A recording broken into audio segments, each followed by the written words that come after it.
अस्सलाम वालेकुम मेरे प्यारे लिसनर्स, कैसे हैं आप सब लोग। मुझे उम्मीद है सब लोग खैरियत से होंगे। मैं दो चैनल्स हैं, एक का नाम है पाकिस्तान की कहानियाँ और दूसरे का नाम है गांव के किस्से। मैं इन दोनों चैनल्स का जो लिंक है वो फर्स्ट कमेंट में पिन कर रही हूँ। उन चैनल्स को जाके सब्सक्राइब करें, उनको लाइक करें और वहाँ जो वीडियोज़ हैं उनको देखें प्लीज़। और मुझे कमेंट करके बताएगा कि आपको वो वीडियोज़ कैसी लगी हैं। एपिसोड 4। शाम का अंधेरा फैल चुका था जब हमारी जीप हवेली में दाखिल हुई। गेट मेरे रिश्तेदार ने खोला था। उसने मुझसे और राशिद से मुसाफा किया और फिर पश्तो में बोला, आप लोग उधर उजरे में आ जाएं, सरदार साहब भी वहीं मौजूद हैं। हमीश कुल, मामला क्या है? मैंने धड़कते दिल के साथ पूछा। छोटे सरदार की लड़ाई हुई है समद यार खान के आदमियों के साथ। मेहरदिल की? हाँ। कब और कहाँ? मेहरदिल ठीक तो है ना? वो शेर है और शेर का कोई कुछ नहीं बिगड़ सकता। Thanks God. इसका मतलब है कि कोई जानी नुकसान नहीं हुआ। छोटे सरदार को तो कुछ भी नहीं हुआ, अलबत्ता समद यार के दो बंदे मौके पर दम तोड़ गए। वो चेते, जबकि छोटा सरदार अकेला। अगर आप भी उसका साथ देते ना तो आज समद यार का एक बंदा भी बच कर न जाता। हमीश गुल की बात सुनकर मेरे पैरों तले से जमीन निकल गई और सर घूमने लगा। जिस दुश्मनी को खत्म करने के लिए मैंने अपनी मर्दानगी को भी दांव पर लगा दिया था और औरतों की तरह अपनी कलाई में चूड़ियां पहन ली थी, वो दुश्मनी खत्म होने के बजाय चिंगारी से शोला बन चुकी थी। अब मेरी उस शर्मनाक वीडियो को मंजर आम पर आने से कोई नहीं रोक सकता था। समद यार अपने दो बंदों की हलाकत किसी भी तरह नहीं भूल सकता था। वो एक जहरीला नाग था और महरदिल अनजाने में उसकी दुम पर पाँव रख चुका था। अब महरदिल का बचना मुहाल था। उसे आज या कल समद यार के इंतकाम की भेंट चढ़ जाना था। कहाँ है महरदिल इस वक्त? अचानक के ख्याल के तहत मैंने पूछा। वो भी उजरे में। अहमक को तुम सब लोग, मैं चिल्लाया और फिर राशिद से उर्दू में मुखातिब होकर बोला, तुम जीप स्टार्ट रखो, मैं भी महरदिल को लेकर आता हूँ। मैं हुजरे की तरफ भाग खड़ा हुआ। मुझे हर हाल में अपने भाई को बचाना था। हमीश कुल मुझे अकब से आवाजें देता रहा, मगर मुझ पर तो उस वक्त जुनून सवार हो चुका था। मुझे हर कीमत पर अपने भाई को समद यार खान के इंतकाम से बचाना था। बाबा जान भले से गांव के सरदार थे, उन्हें गांव के लोगों की हिमायत भी हासिल थी, लेकिन बाबा जान समेत गांव के ये सादा दिल और अनपढ़ लोग समद यार की ताकत और असर रसूख से आगा नहीं थे। उन्हें कुछ भी नहीं मालूम था। हालांकि समद यार खान ना सिर्फ सूबाई असम्बली का रुकन था, बल्कि बहुत जल्द उसे एक अहम वजारत भी मिलने वाली थी। गुंडों की फौज उसने पहले ही पाल रखी थी, जिनमें से अक्सरियत कातिलों और मफरूरों की थी। ये लोग पुलिस और कानून को मतलूब थे, मगर समद यार की वजह से कोई उन पर हाथ डालने की हिम्मत नहीं करता था। कानून के रखवालों को अपनी मुलाजमत अजीज थी, सो कातिल खुले आम दंदनाते फिरते थे। मैं हवास बाख्तगी के आलम में हुजरे में दाखिल हुआ। वहाँ बाबा जान के साथ लगभग 20-25 अशखास फर्शी नशिस्त पर विराजमान थे। उनमें कुछ हमारे रिश्तेदार और कुछ गांव के वो लोग थे जिनके लिए बाबा जान एक सरदार होने के नाते काबिल एहतराम थे। एक तरफ महरदिल भी मुतमईन अंदाज में बैठा हुआ था। उसका चेहरा देखकर लगता ही नहीं था कि वो दो इंसानों को कत्ल कर चुका है। मुझे यूं अचानक अपने सामने देखकर बाबा जान खुशी से खिल उठे और फिर हाजरीन से बोले, देखो, ये है मेरा बेटा शेरदिल। अब ये आ गया ना तो महरदिल अकेला नहीं रहा। समझ यार अगर वजीर है तो क्या हुआ, हम भी उससे कम नहीं है। ईंट का जवाब पत्थर से देंगे। पहल उसने की है तो अब नतीजा भी उसे भुगतना पड़ेगा। बाबा जान, महरदिल का यहाँ रहना खतरे से खाली नहीं है। मैं उसे लेने आया हूँ। यहाँ उसकी जान को खतरा है। क्या बकवास कर रहे हो? तुम क्या चाहते हो कि महरदिल बुजदिलों की तरह कहीं मुंह छुपा कर बैठ जाए? जान बचाने के लिए उसे छुपना ही पड़ेगा। समझदार खामोश नहीं बैठेगा। इससे पहले कि यहाँ पॉलिटिकल एजेंट अपने कारिंदे लेकर पहुंच जाए, इसे यहाँ से फरार होना पड़ेगा। तुम बुजदिल और बुजदिली रहोगे। दफा हो जाओ मेरी नजरों से, वरना मैं तुझे अपने हाथों से गोली मार दूंगा। नहीं, मैं नहीं जाऊंगा। मैं महरदिल को साथ लेकर जाऊंगा। मैं इसे मरने के लिए यहाँ नहीं छोड़ सकता। महरदिल को तुम्हारी हमदर्दी की जरूरत नहीं है। बाबा चंद जा रहे हैं ना अंदाज में उठकर मेरी तरफ बढ़े। बस तुम निकलो यहाँ से फौरन, वरना मैं धक्के मारकर निकाल दूंगा। वो पठान होकर दुश्मनों से छुपते फिरते हो। महरदिल को तेरे जैसे बुजदिलों का साथ जेब नहीं देता। बाबा जान, एक छोटी सी भतकौना का मसला बनाकर क्या खून की नदियां बहाना बहादुरी कहलाता है?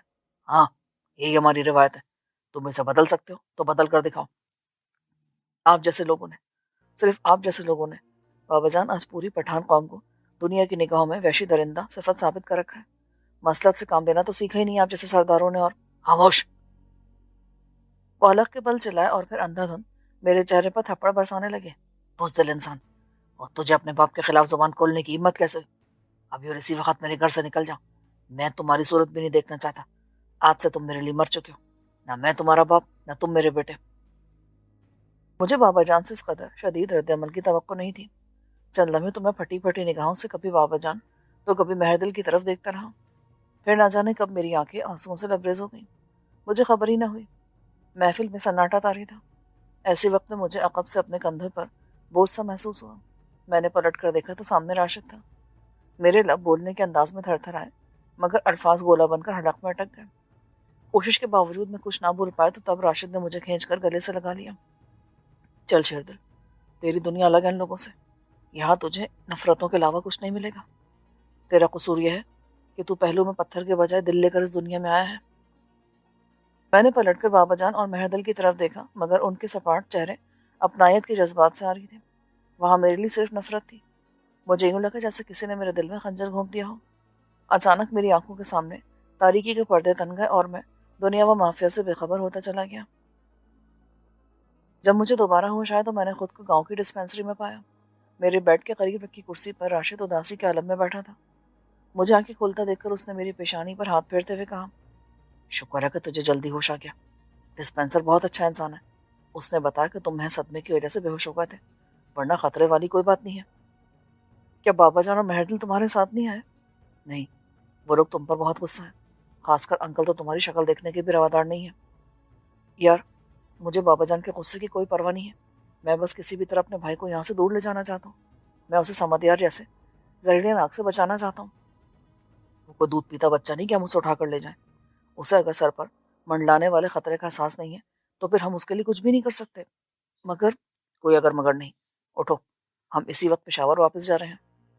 تمہارا دماغ تو ٹھیک ہے؟ میں اپنے بھائی کو… ایسے ہی وقت میں ڈسپینسر ولی خان کمرے میں آیا اور میری بات ادھوری رہ گئی۔ ولی خان کا تبادلہ ایک برس قبل ہی ہمارے گاؤں کی ڈسپینسری میں ہوا تھا۔ چونکہ اس کا گاؤں بہت دور تھا اس لیے وہ ڈسپینسری کے کوارٹر میں رہائش پذیر تھا۔ کوارٹر ڈسپینسری کے احاطے میں ہی واقع تھا، سو ولی خان شب و روز بآسانی گاؤں کے مریضوں کو دستیاب تھا۔ میرے ساتھ اس کی اچھی خاصی گپ شپ تھی۔ ایک سردار کا بیٹا ہونے کی وجہ سے ولی خان میری بہت زیادہ عزت کرتا تھا۔ مجھے بیڈ پر بیٹھا دیکھ کر وہ مسکرا کر بولا، شیردل خان، پریشانی والی کوئی بات نہیں، آپ فکر نہ کریں، میں نے بی پی وغیرہ بھی چیک کر لیا تھا، سب اوکے ہے۔ شکریہ یار، میں تمہارا ممنون ہوں۔ اس میں شکریہ کا کون سا بات ہے، یہ تو میرا فرض تھا۔ پھر بھی رات کے وقت ہم نے تمہیں تکلیف تو دی ہے نا، جبکہ تمہاری ڈیوٹی دن کے 2-2:30 بجے تک ہوتی ہے۔ بے شک ڈیوٹی ختم ہو جاتا ہے، پر میں کسی کو تکلیف میں نہیں دیکھ سکتا۔ اعلیٰ ظرفی ہے تمہاری، ورنہ یہاں تو ہر فیلڈ میں حرام خوروں کا راج ہے۔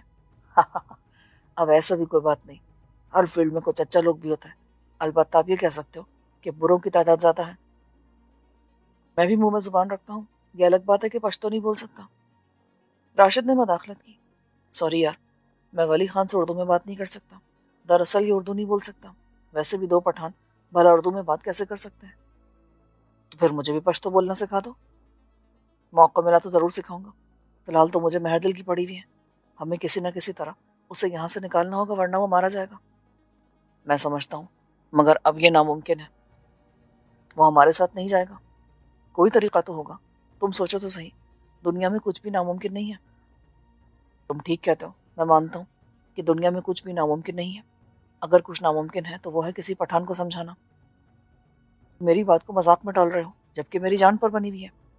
سوری، میں اس سلسلے میں تمہاری کوئی مدد نہیں کر سکتا۔ لعنت ہے تمہاری دوستی پر، اس سے تو بہتر تھا کہ میں تمہیں ساتھ لے کر ہی نہ آتا۔ یار تم سمجھتے کیوں نہیں ہو، اب کیا اسے اغوا کر کے لے جائیں؟ اغوا کا لفظ سن کر میرے دماغ میں جیسے برقی گوندا سا لپک گیا۔ اگرچہ یہ بات اس نے تنزن کہی تھی، مگر اس کے متعلق سوچا جا سکتا تھا۔ ہم دونوں مل کر مہردل کو اغوا کر سکتے تھے، اسے بے ہوش کر کے پشاور لے جانا ناممکن نہیں تھا۔ تم نے بالکل ٹھیک کہا ہے، ہم مہردل کو اغوا کر کے تمہارے گھر لے جائیں گے، وہ وہاں محفوظ رہے گا۔ ٹھیک ہے، میں تیار ہوں، لیکن اسے اغوا کریں گے کیسے؟ وہ کوئی بچہ تو نہیں ہے کہ ہم اسے 2-3 تھپڑ لگائیں گے اور وہ ہمارے ساتھ چلنے پر تیار ہو جائے گا۔ یہ مشکل ضرور ہے لیکن ناممکن نہیں ہے۔ ہم اسے کسی طرح بے ہوش کر کے باندھنے کے بعد جیپ میں ڈال کر لے جائیں گے۔ بھائی مجھے جیمز بانڈ بننے کا کوئی شوق نہیں ہے، اسے تم خود ہی اغوا کرو گے۔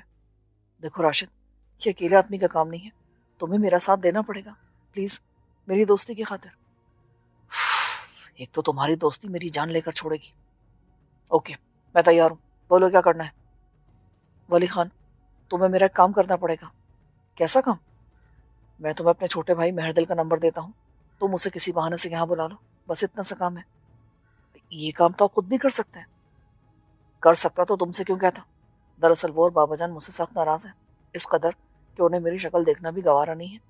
महरदिल को यहाँ बुलाकर मैं उसकी नाराजगी दूर करना चाहता हूँ। वहाँ घर में बाबा जान की मौजूदगी में ये काम नहीं हो सकता। पर मैं उससे बहाना क्या करूंगा, बोलूंगा क्या उसको। ये कौन सा मुश्किल काम है, तुम उससे कहना कि मेरी तबीयत बहुत ज्यादा खराब है और मुझे इलाज के लिए शहर ले जाना पड़ेगा। ठीक है, नंबर बताओ मुझे उसका। मैंने उसे नंबर बताया और फिर कहा, उससे बात करते हुए स्पीकर ऑन रखना। उसने इस बात में सर हिलाया और फिर महरदिल का नंबर मिलाने लगा। हेलो, कौन? छोटे खान जी, मैं वली खान बोल रहा हूँ। कौन वली खान? मैं किसी वली खान को नहीं जानता। मैं डिस्पेंसर वली खान बात कर रहा हूँ। आप शेरदिल खान को तो यकीनन जानते होंगे। क्या हुआ शेरदिल को? वो ठीक तो है ना? ठीक होता तो आपको फोन क्यों करता। उसका हालत ठीक नहीं है, उसे शहर के अस्पताल में ले जाने की जरूरत है। क्या वो होश में नहीं आया? उसने बेचैनी से पूछा। नहीं नहीं, अभी तक बेहोशी है, उसका साथी उसे छोड़कर भाग गया। इस वक्त शेरदिल को आपकी सख्त जरूरत है, आप जल्दी से आ जाएं, प्लीज जल्दी करें, वरना मरीज की हालत लम्हा ब लम्हा खराब होती चली जाएगी। ठीक है, मैं बाबा जान से बात, बड़े खान जी से बात करने की जरूरत नहीं है, उन्हें बाद में बता देंगे, बस आप जल्दी पहुंचने की कोशिश करें। ठीक है, मैं कुछ करता हूँ। ओके, अल्लाह हाफिज। वली खान ने राब्ता मुनक़ता कर दिया। बहुत खूब यार, कमाल की अदाकारी की है तुमने। झूठ बोलना अगर अदाकारी कहलाता है तो फिर मैं वाकई अदाकार हूँ। सच पूछे तो अगर अदाकारी का मतलब ही झूठ होता है। क्या कहा महरदिल खान ने? राशिद ने मदाखलत की। वली खान ने उसे शीशे में उतार लिया है, वो जरूर आएगा, बस हमने किसी तरह उस पर काबू पाकर उसे बेहोश करना है। वैसे ही काम बहुत मुश्किल है, ऐसा ना हो कि लेने के देने पड़ जाए। जो होगा देखा जाएगा यार, मैंने कहा तो राशिद सर हिलाकर रह गया। प्लान के मुताबिक वली खान डिस्पेंसरी के मेन गेट पर महरदिल का मुंतजर था, जबकि मैं और राशिद कमरे के अंदर बैठे शिद्दत के साथ महरदिल की आमद के मुंतजर थे। हमें वक्त का कोई अंदाजा नहीं था कि वो कब और किस वक्त पहुंचेगा। बहरहाल इतना यकीन था कि वो लाजमी आएगा, सो हम उसे छापने के लिए तैयार थे। लगभग आधे घंटे बाद मुझे वली खान और महरदिल के बातें करने की आवाज़ आई तो मेरा दिल बेख्तियार धड़क उठा। राशिद, वो आ गया है, बस अब हमें उस पर किसी तरह काबू पाना है। बेहतर होगा कि हम दरवाजे के अकब में छुप कर खड़े हो जाएं। बेवकूफ़, हम दोनों खाली हाथ हैं, पहले हथियार के तौर पर कोई चीज़ तो ढूंढ लो, हम उसे खाली हाथ किस तरह बेहोश करेंगे। मैंने कमरे में इधर उधर निगाहें दौड़ाई तो मुझे एक कोने में फर्श साफ करने वाला ब्रश नजर आया। ये लकड़ी के दस्ते वाला एक मजबूत ब्रश था, उसके वार से किसी भी शख्स को बेहोश किया जा सकता था। मैंने आगे बढ़कर ब्रश उठा लिया और फिर राशिद को पेश करते हुए कहा, ये लो, इससे महरदिल के सर पर वार करना, लेकिन हाथ जरा हौला रखना, भाई ये वो मेरा। जी नहीं, मुझे किसी पागल कुत्ते ने नहीं काटा कि मैं एक पठान से पंगा मोल ले लूँ। ये काम तुम्हें खुद अपने दस्ते मुबारक से करना होगा, मुझे हीरो बनने का कोई शौक नहीं है। वो भाई है मेरा, मैं उस पर कैसे वार कर सकता हूँ। जैसे दिल चाहे वैसे करो, मगर प्लीज मुझे माफ रखो। बुजदिली की बातें मत करो यार, तुम मलिक हो, कुछ अपनी बिरादरी की भरम रख लो। क्यों, क्या मलिक टार्जन होता है? मुझे बांस पे मत चढ़ाओ, मैं यही जमीन पर ठीक हूँ। इसी दौरान वली खान और महरदिल की आवाजें करीब पहुंच गईं। अब राशिद से बहस करना फजूल था, सो मैंने खुद ही ये रिस्क मोल लेने का इरादा कर लिया। मैंने ब्रश को मजबूती से दोनों हाथों में थाम रखा था। मेरे आसाब उस वक्त तने हुए थे और मैं हमला करने के लिए बिल्कुल तैयार था। वो दोनों पश्तों में बातें करते हुए लम्हा बलम्हा कमरे के करीब आने लगे। वली खान चूंकि हमारे इरादे से लायन था, इसलिए वो महरदिल को बआसानी कायल करने में कामयाब हो गया था। कोई परेशानी वाली बात तो नहीं है ना? कमरे के एन सामने पहुंचकर महरदिल ने वली खान से सवाल किया। खान जी, आप मुतमईन रहें, ऐसा कोई बात नहीं, क्या पता आपकी मौजूदगी में वो यहीं ठीक हो जाए। मेरी मौजूदगी में वो क्या खाक ठीक होगा, हम दोनों बस सिर्फ नाम के भाई हैं। शेरदिल में पठानों वाली कोई बात नहीं है, कोई खूबी नहीं, वो इंतहाई बुज़दिल और अहमक इंसान है। पठान होकर भी उसने आज तक चिड़िया का एक बच्चा भी नहीं मारा। वो दोनों शायद कमरे के सामने आकर रुक गए थे। अपने मुतालिक महरदिल के ख्यालात जानकर मुझे बेहद अफसोस हुआ। मैं उसका बड़ा भाई था, मगर उसके दिल में मेरे लिए कोई एहतराम और इज्जत के जज्बात नहीं थे। वो कतई अनपढ़ था, सो रिश्तों की अहमियत से नावाकिफ था। लेकिन मैं रिश्तों की अहमियत से ना सिर्फ वाकिफ था, बल्कि दिल से रिश्तों का एहतराम भी करता था। मुझे बाबा जान, मोरजान, जरगाना और महरदिल अपनी जान से भी ज्यादा अजीज थे। कोई बात नहीं खान जी, दरअसल शेरदिल खान जरा नरम दिल का वाक़ हुआ है, पढ़ा लिखा है ना, इसलिए लड़ाई झगड़ों से दूर रहता है। अच्छा छोड़ो इस बात को, है कहाँ वो? इसी कमरे में, आप आए। میرے اعصاب یکدم تن گئے اور میں نے برش کو سر سے اونچا کر لیا۔ میں کسی بھی طرح مہردل کو سنبھلنے کا موقع نہیں دینا چاہتا تھا۔ وہ دونوں ایک ساتھ کمرے کے اندر آئے اور پھر اس سے قبل کہ وہ ہماری عدم موجودگی پر کسی تعجب کا اظہار کرتے، میں نے مہردل کے سر پر برش سے ایک زوردار وار کر دیا۔ اس نے چلا کر اپنے دونوں ہاتھ سر کی طرف بڑھائے، لیکن اسی دوران میں نے دوسرا وار کر دیا اور وہ لہراتا ہوا زمین بوس ہو گیا۔ اس وقت میری آنکھوں کے سامنے اندھیرا چھایا ہوا تھا۔ یہ سب کچھ جیسے خود کار انداز میں ہوا تھا، مجھے کچھ پتہ ہی نہ چلا۔ شیردل، کیا تم پاگل ہو چکے ہو؟ مان میری سماعتوں سے مہردل کی آواز ٹکرائی اور میں جیسے ہوش میں آ گیا۔ احمق انسان، تم نے بلا وجہ ولی خان کو گھائل کر دیا۔ وہ یوں بدتمیزی سے بات کر رہا تھا جیسے بڑے بھائی سے نہیں، گھر کے کسی نوکر سے مخاطب ہو۔ چند لمحے تو میں پریشانی کے عالم میں مہردل کو دیکھتا رہا جیسے میرے سامنے کا عجوبہ کھڑا ہو۔ میں دل ہی دل میں خود کو کوس رہا تھا۔ میری جلد بازی نے سارا کھیل بگاڑ دیا تھا۔ Well done mister Sherdil, well done. کمال کر دیا تم نے یار۔ انکل دلاور تجھے بلا وجہ ڈانٹتے رہتے، مجھے تو آج پتا چلا کہ تم اتنے بہادر ہو۔ راشد نے باقاعدہ تالی بجاتے ہوئے مداخلت کی۔ بکواس مت کرو، یہ سب تمہارا قصور ہے۔ اگر تم میرا ساتھ دیتے تو آج ہمارا پلان کیوں ناکام نہ ہوتا۔ چلو چلو، اپنی حماقت دوسروں کا سر تھوپنا شاید تمہاری پرانی عادت ہے۔ شرم کرو، اس میں بھلا میرا کیا قصور ہے؟ یہ کیا چکر ہے؟ مہردل چونکہ اردو سے نابلد تھا، اس لیے کچھ نہ سمجھتے ہوئے اس نے مجھ سے پشتو میں پوچھا۔ پہلے ولی خان کو ہوش میں لانا ضروری ہے، اس کے بعد میں تمہیں سب کچھ بتا دوں گا۔ وہ سر ہلا کر خاموش ہو گیا، جبکہ میں اور راشد ولی خان کی طرف متوجہ ہو گئے، جو کمرے کے فرش پر ناکردہ گناہ کی سزا بھگت رہا تھا۔ ہم نے دوران تعلیم فرسٹ ایڈ کے متعلق نہ صرف پڑھا تھا بلکہ عملی طور پر بھی یہ کام سر انجام دیا تھا۔ چنانچہ ولی خان کو بیڈ پر لٹا کر اسے ہوش میں لانے کی کوشش کرنے لگے۔ سب سے پہلے ہم نے اس کی نبض دیکھی جو نارمل تھی۔ اس کے بعد اس کا سر چیک کیا، کوئی زخم وغیرہ نہیں تھا، تاہم ایک اچھا خاصا گمڑ نمودار ہو چکا تھا۔ اس کو چیک کرنے کے بعد ہم مطمئن ہو گئے، خطرے والی کوئی بات نہیں تھی۔ چند لمحوں کے بعد اس نے ویسے بھی ہوش میں آ جانا تھا، چنانچہ ہم نے اس کے ہاتھ پیر سلانے اور چہرے پر پانی کے چھینٹے مارنے پر اکتفا کیا۔ تقریباً 15-20 منٹ بعد اسے ہوش آ گیا۔ چند لمحے تو وہ کھوئی کھوئی نگاہوں سے ہمیں دیکھتا رہا، پھر سر کی گومڑ پر ہاتھ پھیرتے ہوئے اٹھ بیٹھا۔ شکر ہے کہ تمہیں ہوش آ گیا، ورنہ ہم تو ڈر ہی گئے تھے کہ پتہ نہیں کیا ہوگا۔ مجھ پر وار کس نے کیا تھا؟ یہ سب کچھ غلط فہمی کی وجہ سے ہوا ہے، ورنہ میرا ارادہ تو کچھ اور تھا، شاید مجھے جان سے مارنے کا۔ تم غلط سوچ رہے ہو۔ اتنا کہہ کر میں نے اسے اپنا پلان سے آگاہ کر دیا۔ اوہ، تو اس کا مطلب ہے کہ مجھے مہردل کے حصے کی سزا بھگتنا پڑی۔ بالکل یہی بات ہے، ورنہ تم سے میری کوئی دشمنی نہیں ہے بھائی جان۔ ساری کہانی سننے کے بعد مہردل نے مداخلت کی۔ میں آپ کے جذبات کو قدر کی نگاہ سے دیکھتا ہوں، مگر مجھے آپ سے اتفاق نہیں ہے۔ میں نے دشمنوں سے بھاگنا نہیں سیکھا، بلکہ مردوں کی طرح دشمن کا مقابلہ کرنا سیکھا ہے۔ اگر آپ میرے بڑے بھائی نہ ہوتے تو اب تک میں نہ جانے کیا کر چکا ہوتا۔ مہردل، میرے بھائی، تم سمجھتے کیوں نہیں؟ یہاں تمہاری زندگی کو سخت خطرہ ہے، پلیز میری بات مان لو۔ میں تمہیں بس، زندگی اور موت کا مالک اوپر بیٹھا ہے، اس سے کوئی بھی نہیں چھپ سکتا۔ وہ پشاور تو کیا، پاتال سے بھی آدمی کو ڈھونڈ نکالتا ہے۔ جو رات قبر میں آنی ہے وہ ہر قیمت پر اپنے مقررہ وقت پر ہی آئے گی۔ آپ اور میں کچھ بھی نہیں کر سکتے۔ تم شاید کبھی نہیں سمجھو گے، میں پتھر سے سر پھوڑ رہا ہوں شاید نہیں، یقیناً میں آپ کی طرح ڈر ڈر کر نہیں جی سکتا۔ جب ایک دن مرنا ہی ہے تو پھر ڈرنا کیسا؟ اس رات میں دیر گئے تک مہردل کو قائل کرنے کی کوشش کرتا رہا، مگر اس نے میری ایک نہ سنی۔ سو تھک ہار کر میں راشد کے ساتھ پشاور کی طرف روانہ ہو گیا۔ پشاور آئے مجھے 2 دن گزر گئے تھے۔ اس دوران میں مہردل سے بات کرتا رہا تھا، مگر وہ پشاور آنے کے لیے قطعی طور پر تیار نہ تھا، بلکہ الٹا مجھے واپس آنے کے لیے کہہ رہا تھا۔ اب تو مجھے مہردل اور بابا جان کی ہٹ درمی پر غصہ آنے لگا تھا، مگر میں ان سے اپنی بات کسی بھی طرح نہیں منوا سکتا تھا۔ سو میں نے انہیں ان کے حال پر چھوڑ دیا کہ اس کے علاوہ کوئی چارہ نہ تھا۔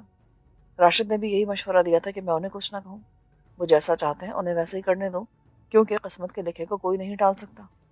چنانچہ میں نے راشد کی بات مان کر وقتی طور پر گھر والوں سے رابطہ منقطع کر لیا تھا۔ تیسرے دن بالکل غیر متوقع طور پر مجھے ایک اجنبی نمبر سے کال آنے لگی۔ یہ کال میرے اسی ان رجسٹرڈ نمبر پر آ رہی تھی جو میں نے اشتہار میں لکھوایا تھا۔ میرے پاس ڈویل سم موبائل تھا، چنانچہ میں نے جس دن اشتہار دیا تھا اسی دن وہ سم بھی فون میں ڈال لی تھی۔ دن کے تقریباً 10 بج رہے تھے اور میں تھوڑی دیر قبل ہی ناشتے سے فارغ ہوا تھا۔ ہیلو، کون سا بات کر رہے ہیں؟ میری سماعتوں سے ایک اجنبی مردانہ آواز ٹکرائی۔ میں ندیم بات کر رہا ہوں، آپ کون؟ میں نے ایک فرضی نام لیا۔ ندیم صاحب، میں اس لڑکی کو جانتا ہوں جس کے بارے میں آپ نے اشتہار دیا تھا، کیا آپ اس سے ملنا چاہیں گے؟ میرا دل بے ساختہ पहलू में यूं उछलने लगा जैसे सीने का पिंजरा तोड़कर बाहर आ जाएगा।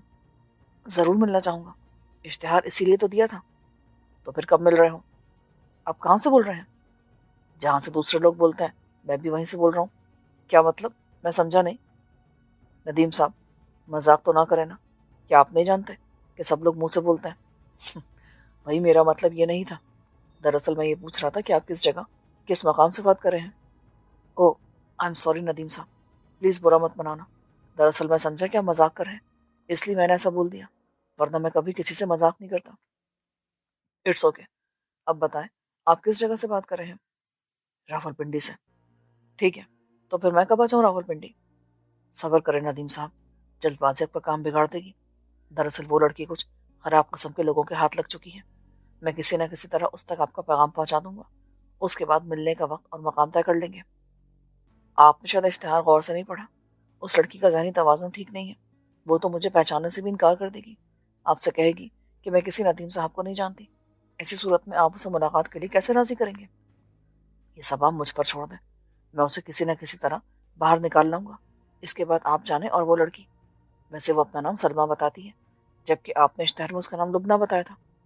हाँ, मगर इसकी वजह से मैंने इश्तिहार में बता दी थी कि वो अपना नाम गलत क्यों बताती है।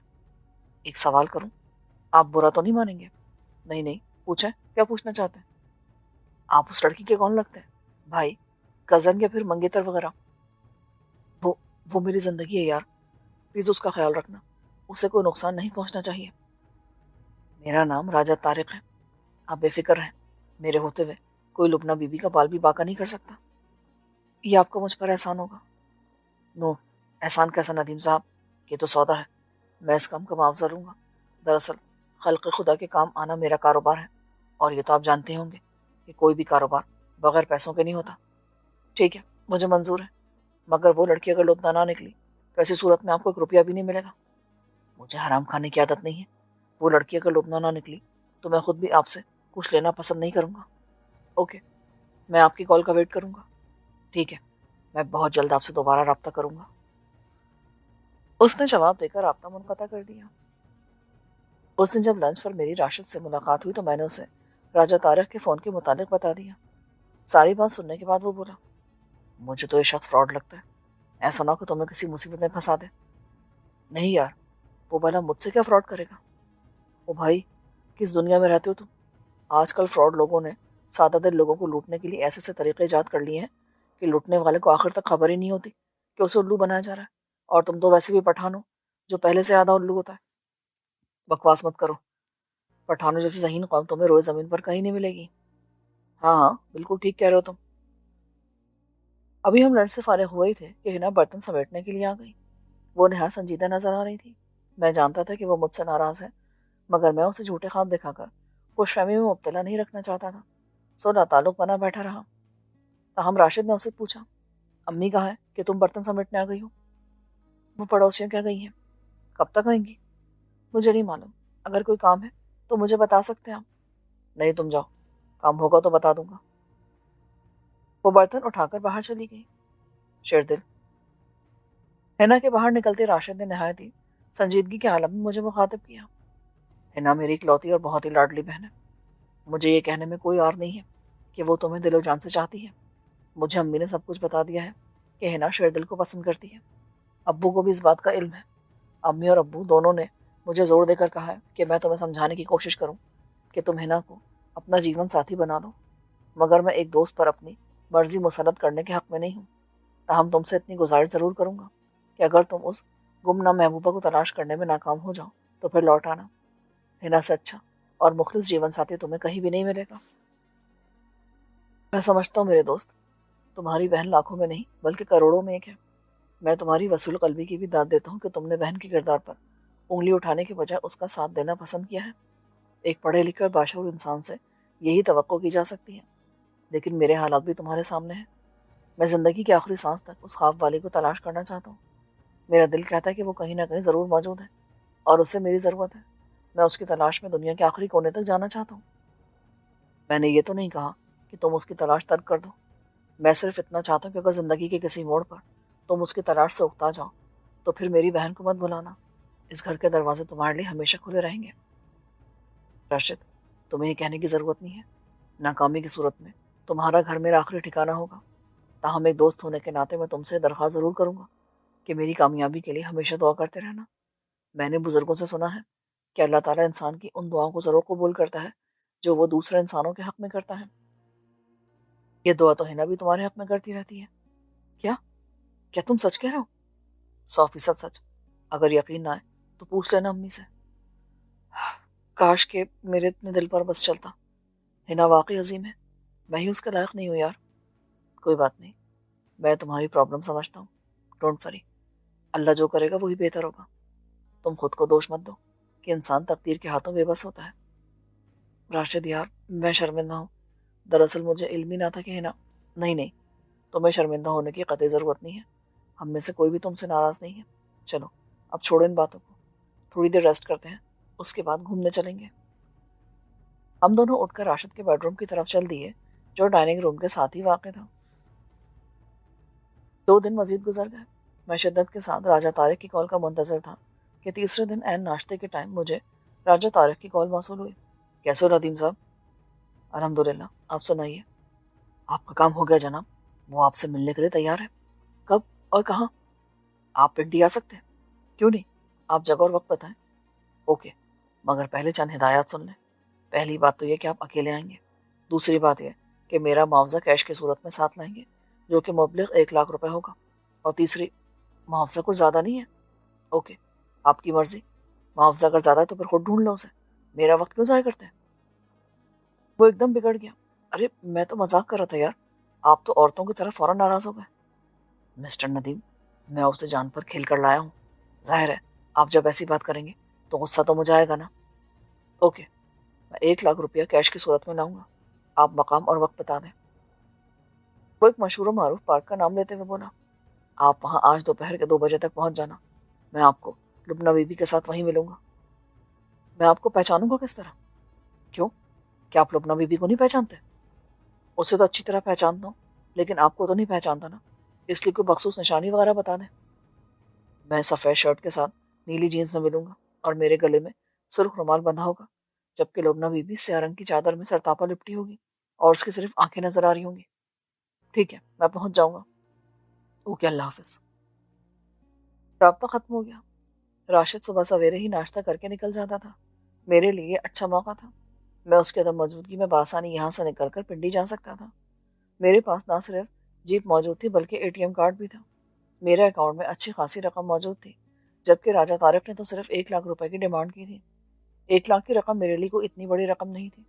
چنانچہ میں اٹھ کر عجلت میں پنڈی جانے کی تیاری کرنے لگا۔ ذرا دیر کے بعد میری جیپ تیزی سے پنڈی کی طرف روانہ تھی اور میں جاگتے ہوئے بھی اپنی گمنام محبوبہ کے سپنوں میں کھو گیا تھا۔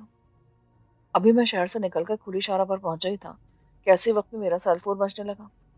میں نے جیب سے فون نکال کر دیکھا تو راشد کا نام جھلملا رہا تھا۔ ایک بار تو میں نے سوچا کہ یہ کال نظر انداز کر دوں، مگر پھر یہ سوچ کر کال ریسیو کر لی کہ کہیں راشد خفا نہ ہو جائے۔ ہیلو، بولو راشد، کیا بات ہے؟ کہاں ہو تم؟ امی کہہ رہی تھی کہ تم اکیلی گاڑی لے کر گھر سے نکل گئے ہو۔ میں یہیں شہر میں ہوں۔ کیوں، کیا بات ہے؟ کس جگہ پر ہو؟ بتایا تو کہ یہیں شہر میں ہوں، آخر شہر میں کس جگہ پر ہو؟ اس نے میری بات کاٹتے ہوئے پوچھا۔ میں تھوڑی دیر کے لیے کشمکش کا شکار ہو گیا، نہ میں اسے سچ بتا سکتا تھا اور نہ ہی اس سے جھوٹ بول سکتا تھا۔ اگر طارق نے اکیلے آنے کی شرط نہ رکھی ہوتی تو میں راشد کو ضرور ساتھ لے کر جاتا۔ میں طارق کی شرط کی وجہ سے مجبور تھا، وہ میرے ساتھ راشد کو دیکھ کر کہیں بھی غائب ہو سکتا تھا، جبکہ مجھے یہ بات کسی صورت بھی منظور نہ تھی۔ بتاتے کیوں نہیں؟ جب خاموشی کا وقفہ طویل ہوا تو راشد نے قدرے جھنجھلا کر پوچھا۔ اب سچ بتانے کے سوا کوئی چارہ نہ تھا۔ میں راول پنڈی جا رہا ہوں راجہ طارق سے ملنے۔ مجھے بتائے بغیر کہ یہی اوقات ہے میری تمہاری نظروں میں؟ پٹھان تو احسان فراموش نہیں ہوتے، پھر تم نے ایسا کیوں کیا؟ میں نے کچھ غلط نہیں کیا، دراصل یہ شرط راجہ طارق کی طرف سے لگائی گئی ہے، اس نے مجھے کسی کو بھی ساتھ لانے سے منع کیا ہے۔ ایسی صورتحال میں کیا کر سکتا تھا؟ میری مجبوری کو سمجھو یار، ورنہ میں تم سے اپنی کوئی بات چھپا سکتا ہوں کیا؟ اوکے جاؤ، یہ کہہ کر اس نے لائن کاٹ دی۔ مجھے اس کی ناراضگی کا لمحے بھر کے لیے دکھ ہوا، مگر میں نے سر جھٹکتے ہوئے گاڑی آگے بڑھا دی۔ میں واپسی پر اسے منا سکتا تھا، وہ بھائیوں سے بڑھ کر میرا دوست تھا، آج تک اس نے میری کوئی بات نہیں ٹالی تھی تو اب کیسے ٹال سکتا تھا؟ پشاور سے پنڈی تک عموماً 4-5 گھنٹے لگ جاتے ہیں، मगर मैंने गाड़ी चूंकि रूटीन से ज़्यादा तेज़ चलाई थी, इसलिए पौने 4 घंटों के अंदर ही मैं पिंडी पहुंच गया। तारिक ने मुझे जिस पार्क में बुलाया था वो मेरा देखा भाला था। सनाचे बगैर वक्त आए कि मैं उस पार्क की तरफ रवाना हो गया। पार्क के मेन गेट के सामने पहुंचकर मैंने गाड़ी रोकी। यूं ही लम्हा भर के लिए मैंने पार्क का जायजा लिया और फिर गाड़ी को गेट के सामने से हटाते हुए एक साइड में पार्क कर दिया। वहां पहले से चंद गाड़ियां पार्क थी। मैंने गाड़ी लॉक की और मेन गेट को क्रॉस करते हुए पार्क के अंदर दाखिल हुआ। वहां बहुत कम लोग थे। मैं दाएं बाएं लोगों पर नजर डालता आगे बढ़ता चला गया। मुझे किसी ऐसे शख्स की तलाश थी जिसने सफेद शर्ट के साथ नीली जीन्स पहन रखी हो और गले में सुर्ख रुमाल बांधा हो। निशानी जो कि मखसूस थी, इसलिए मुझे उस शख्स को तलाश करने में ज्यादा वक्त न लगा। वो पार्क में मौजूद एक कैफेटेरिया के सामने तशरीफ फरमा था और गालिबन कॉफी से लुत्फानंदोज हो रहा था। मैंने उसके सामने पहुंचकर सलाम किया तो वो मुस्तैद हो गया। उसकी आंखें चमक उठी। वो आम सी शक्ल सूरत का एक आम सा आदमी था। उम्र मेरे अंदाजे के मुताबिक 35 और 40 के दरमियान थी। उसने गौर से मेरी तरफ देखा और फिर मुस्कुरा कर बोला, आप नदीम साहब है ना? हाँ, मैं नदीम ही हूँ और वादे के मुताबिक इस वक्त आपके सामने मौजूद हूँ। मगर आप तो अकेले हैं। फिक्र क्यों करते हो? आपका मेहमान भी यहीं मौजूद है। बस हिफ्ज़ मा तक़द्दम के तौर पर फिलहाल आपकी निगाहों से ओझल है। दरअसल उस गैंग की तरफ से मुझे खतरा है कि वो उसे दोबारा अगवा ना कर ले। तारिक साहब, प्लीज मुझे उससे मिलवाइए ना। जल्दी का काम शैतान का काम होता है मियाँ। पहले कुछ पेट पूजा तो कर लीजिए, बाद में उससे भी मिलवा दूंगा। ऐसी जल्दी भी क्या है? वो बेनियाजी से बोला, जब तक मैं उसे देख नहीं लेता मेरे हलक से पानी का एक घूंट भी नहीं उतरेगा। बड़े बेसब्रे हो यार, उसने मुस्कुरा कर कहा और फिर बिल पे करने के लिए काउंटर की तरफ चल दिया। उसने बिल अदा किया और फिर मेरे पास आकर बोला, आप अपनी गाड़ी लेकर आए हैं ना? हाँ, मेरे पास गाड़ी है। अच्छी बात है, आओ चलते हैं। मगर आपने तो कहा था कि वो आपके साथ होगी। मैंने झूठ नहीं बोला था। वो पार्क के बाहर एक गाड़ी में मौजूद है। वो कतरे नाराजगी के आलम में कहते हुए आगे बढ़ गया। मेरे पास उसकी पैरवी करने के सिवा कोई चारा ना था, तो मैं भी उसके पीछे पीछे चल पड़ा। पार्क से बाहर निकलते ही वो बाएं तरफ मौजूद है डार्क शीशों वाली ग्रीन कलर की बंद वैगन की तरफ बढ़ा। करीब पहुंचकर उसने हैंडल खींचा तो वैन की खिड़की एक तरफ सरकती चली गई।